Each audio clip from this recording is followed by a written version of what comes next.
Liquid lipstick लावल्यानंतर तुमचे सुद्धा ओठ हे असे दिसतात का किंवा हे असे दिसतात? तर त्याचं कारण आहे एकतर तुमचे ओठ अंडर प्रेप आहेत किंवा ओव्हर प्रेप आहेत.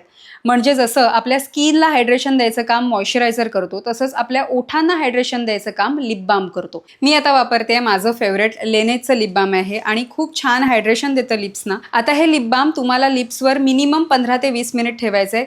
जास्त ठेवलं तरी चालेल पण कमी नको. त्यानंतर तुम्हाला एक टिश्यू घ्यायचा आहे किंवा एक मऊ फॅब्रिक घ्या आणि ओठांच्या मध्ये घेऊन जो एक्सेसिव्ह लिप बाम आहे तो आपल्याला काढून टाकायचा. नेहमी लक्षात ठेवा की लिक्विड लिपस्टिकला लिप लायनर गरजेचं आहे. मी आता इथे वापरते स्विस ब्युटीचं रॉयल रेड कलरचं लिप लायनर आहे.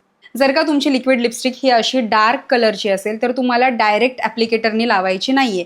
जर तुमची न्यूड शेड आहे, लाईट शेड आहे तर तुम्ही डायरेक्ट लावली तरी चालेल. पण डार्क जेव्हा असेल तेव्हा लेस इज मोर हा फॉर्म्युला तुम्ही लक्षात ठेवा. खालच्या ओठाला आधी लावून घेणार आहोत.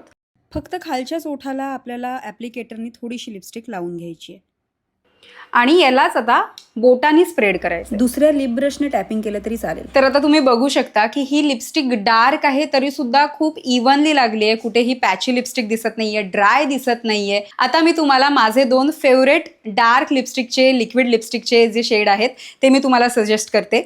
एक आहे नायकाची ब्राईड क्रू नावाची ही लिपस्टिक आहे आणि दुसरी आहे लॅक्मीची न्यूड ड्रीम नावाची लिपस्टिक. आणि ह्या दोन्ही लिपस्टिक छान 12 तास राहतात आणि कुठेही ड्राय लिप्स ना करत नाही.